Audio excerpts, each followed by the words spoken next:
Welcome to our channel, $1 Million Made Easy. Folks, why have we made investing so complicated? Why don't we just follow Warren Buffett's simple advice? Use an S&P 500 index fund because that's the best option for most investors, he claims. Over the long run, the S&P 500 beats most managed funds. If you just invest every month as much as you can, starting as early as you can, folks, if you don't touch the money after 35 years, you will be a millionaire. Folks, it's really that simple. So on this channel, we simply illustrate this truth with actual numbers. What we do is set up spreadsheets, and here's one that we actually like to use. Let's say, for example, somebody can save $350 a month, which would be less than $100 a week, less than $90 a week. And they would do that from age 35 to age, let's make this 32. So I want to look at the 35-year period. But first, I want to point out how this spreadsheet works. This shows you the $350 a month going in. That'd be $4,200 the first year, $8,400 the second year. And for each of these time periods, this shows you what would have happened for the last 100 years, because that's what we like to use, the returns for the S&P 500, like Warren Buffett recommends. Here are the returns for the last 100 years. I want you to notice something. Let's just take, for example, just a 2-year period. After a 2-year period, you'd have $8,400 that you put in. And in the worst case scenario in the last 100 years, you'd have $6,580 to show for it. What do you notice? It's less than what you put in. What numbers are we using? We're using the numbers for the worst 2-year period from 1930. What do 1930 numbers show us? Down 24, down 43. That's the worst period you're going to see, 2-year period in the last 100 years. The worst 3-year period would be using 1928 numbers, and so on.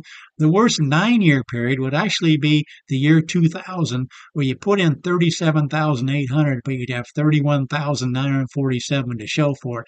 Everything is highlighted in yellow here, folks. Shows you actually have less money after these different time periods than what you put in over that same time period.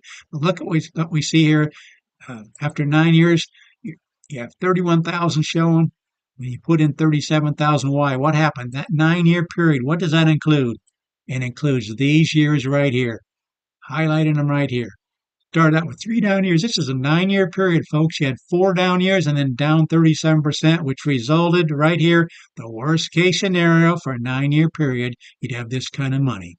Well, let's get back to actually looking at the numbers. Let's look at where you'd be after 30 years. Again, if you don't panic when the market's going down, if you don't sell, watch what happens after 30 years. You would have put in 126,000, and in the worst case scenario, you'd have 502,866. These are all approximations. We're using numbers from 1952. That's what the charts show us.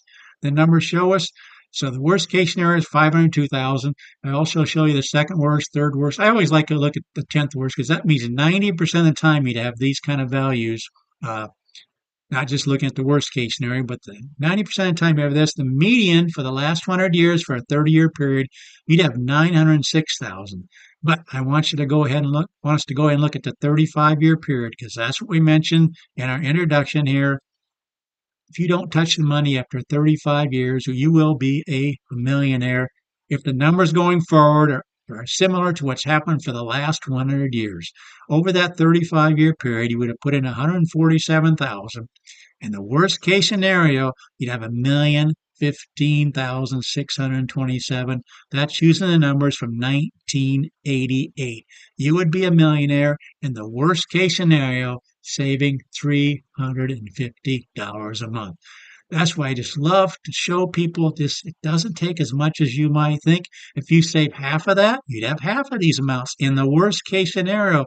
But again, over here, 90% of the time, you'd have 1.136 million, and the median would be 1.402 million. Watch what happens. I go out one more step here. What happens if you actually start when you're like 25 years old or 27? And you can do it till age 67, which is full Social Security retirement age. That's one of the things we can do on this channel is plug in Social Security and do all kinds of different variables.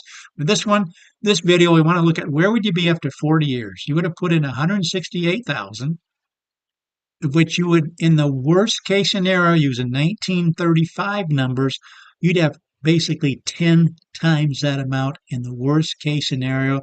Why is that the worst period, 1935? Because you start right here. You get all these returns, these, and look where you end up. You end up down 14 and down 26. That's the one thing about this spreadsheet. Every one of these down years is the ending year or 2 years before you end up with these kind of numbers is the worst case scenario. If you stay with it just one more year, look at the kind of money you would have at 1.847. 10 times as much in the worst case scenario. What would you have? The median. The median, you put in 168,000, the median, you would have $2.512 million. That's the kind of power compounding can have if you just stick it in there. Again, we're just using numbers that have happened for the last 100 years because we figure they're going to be similar returns going forward. It's not really going to be any worse than these other, like the depression type years. Folks, that's what we do on this channel. We run numbers for people. Please consider subscribing to this channel. We create all kinds of spreadsheets, run all kinds of numbers, but we basically stick to this principle right here. Just stick in an S&P 500 index fund. Watch what can happen over the time periods. Please consider subscribing to this channel. Please let people know about this channel. Let them know about these videos that we make showing what you can have after so many years, especially if you're going to be in it for the long term. Thanks so much for watching.